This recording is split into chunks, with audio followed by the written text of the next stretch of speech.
Bienvenue dans le vestiaire avec Nicolas Saint-Pierre. Les Sénateurs ont rendez-vous avec les Flyers à Philadelphie. On en parle avec Julian McKenzie.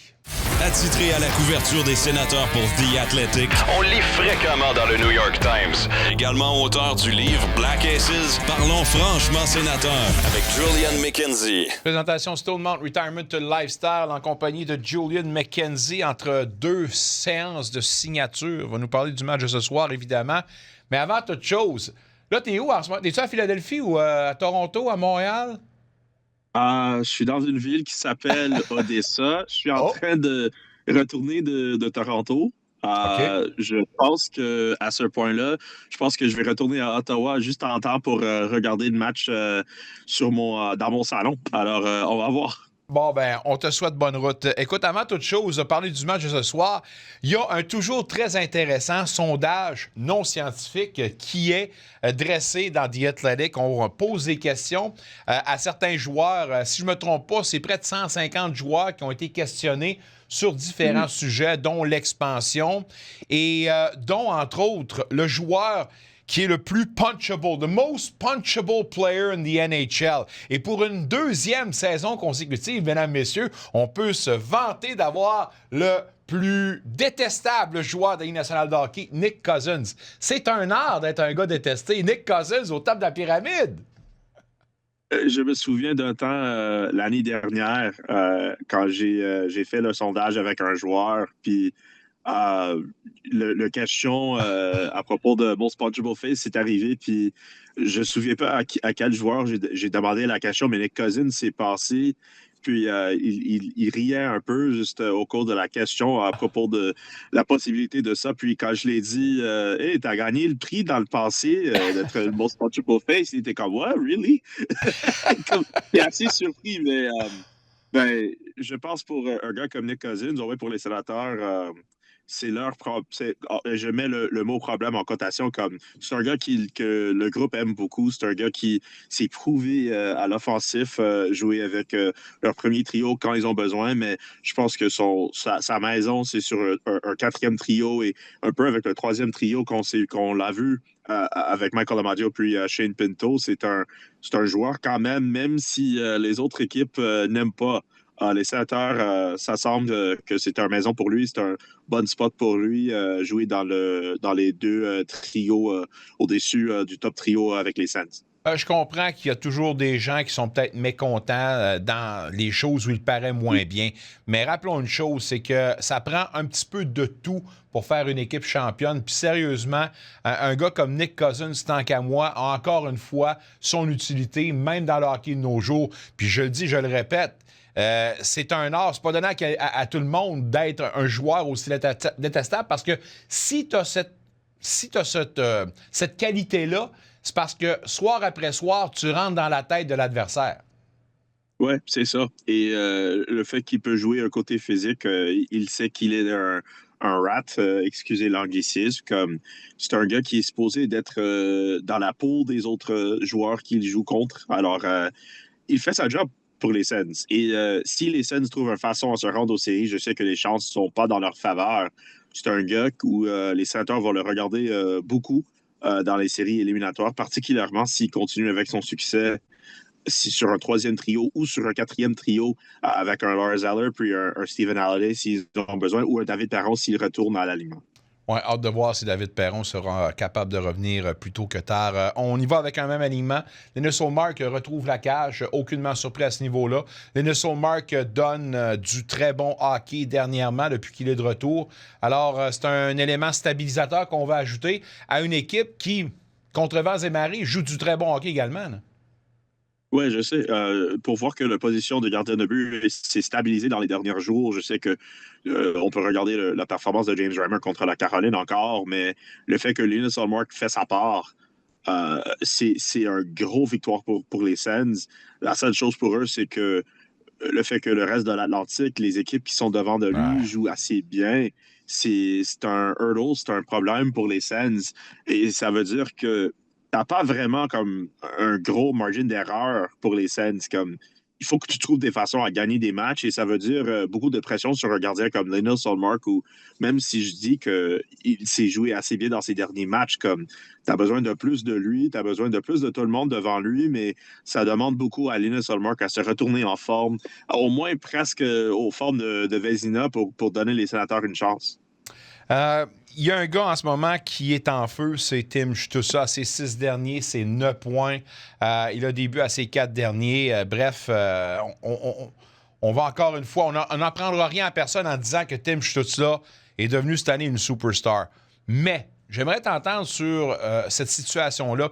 L'an dernier, considérant qu'au tournoi des 4 nations, Brady Tkachuk s'est servi de cette plateforme-là pour amplifier son aura et pour honnêtement envoyer un message que, écoutez, là, regardez-moi un peu. Puis la Ligue nationale de hockey, effectivement, le regarde d'une autre façon après ce tournoi-là. As-tu l'impression que pour Tim Stutzla de s'en aller représenter l'Allemagne dans les Olympiades, au retour, ce tournoi-là pourrait avoir un effet aussi bénéfique ou parallèlement à ce qu'a connu l'an dernier Brady Tkachuk?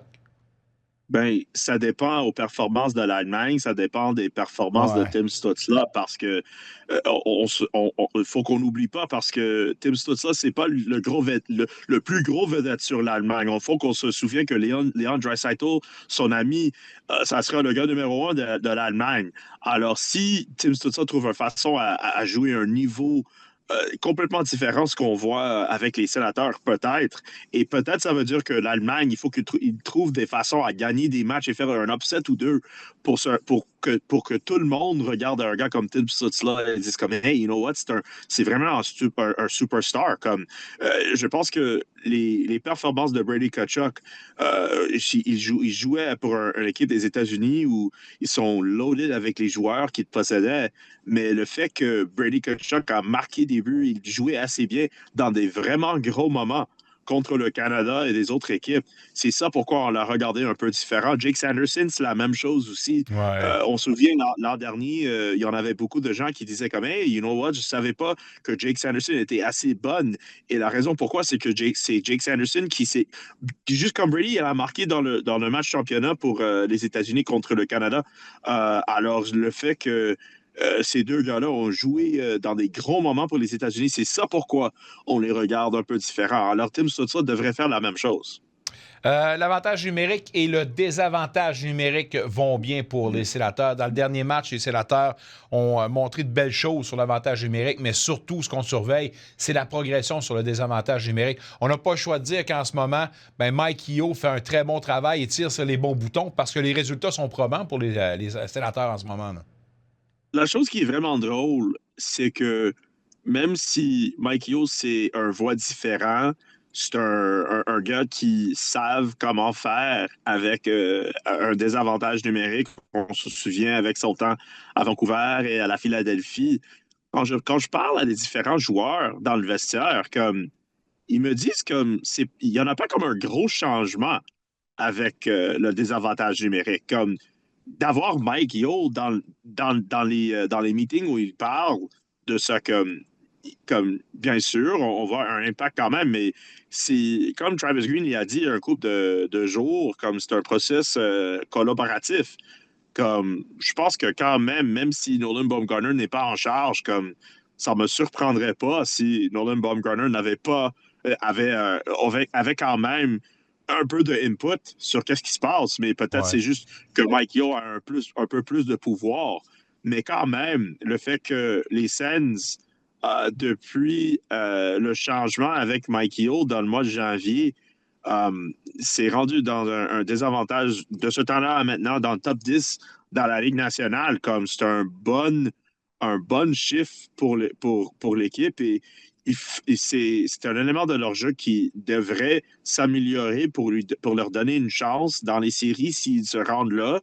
Et le fait qu'on voit des positifs avec, c'est au moins quelque chose de positif pour le groupe. Mais je sais, comme tout le monde, c'est probablement une autre chose qu'on doit regarder avec cette équipe et dire comme, hey, peut-être si l'équipe, on fait ça comme un mois d'en avance, en novembre peut-être, qu'est-ce qu'on dirait avec cette équipe? Ouais. Ottawa n'a pas le choix de les prendre un à la fois, mais surtout de gagner des petites batailles. Et ce soir, ces éléments-là une victoire d'équipe, on l'espère, puis un effort un peu à 60 minutes. Point de la ligne. Alors, touchons du bois parce que l'équipe doit s'accrocher à l'espoir. C'est tout ce qui reste aux Sénateurs avec les chances qui ne sont pas nécessairement à leur faveur pour participer aux séries. J'ai du temps pour te demander tes prédictions pour le Super Bowl. T'es-tu le genre de gars qui passe son week-end à manger ses ailes de poulet puis à se préparer pour le Super Bowl? C'est-tu quelque chose de culturel pour toi? Une gang de chums, la famille, envoie donc. Comment tu vis ça, le Super Bowl? Une bonne question. Pour moi, parfois, c'est avec ma famille, mais parfois, je trouve une gang des amis, puis on fait un petit hangout, on regarde le match ensemble, on regarde le halftime show. Je suis vraiment excité pour Bad Bunny cette année. Mais bien sûr, je suis excité pour le game. Si tu demandes mon avis, ce que je veux, c'est que le Seahawks détruit les Patriots comme je veux la revanche pour pas juste le Super Bowl, ce qui s'est passé presque après 10 années. On s'est vu Marshall Lynch, j'ai pas eu la chance de courir avec le ballon sur le goal line. Mais comme fan des Jets de New York désormais, je ne veux pas avoir une autre équipe dans le AFC East qui trouve une façon à gagner. J'étais assez content à voir les Bills de Buffalo perdre dans les séries. Alors, si je vois les Patriots perdre, je serais over the moon, comme on dit en anglais. Puis quand même si je suis fan des Jets, je suis assez content pour Sam Darnold qui reçoit une chance à être un champion.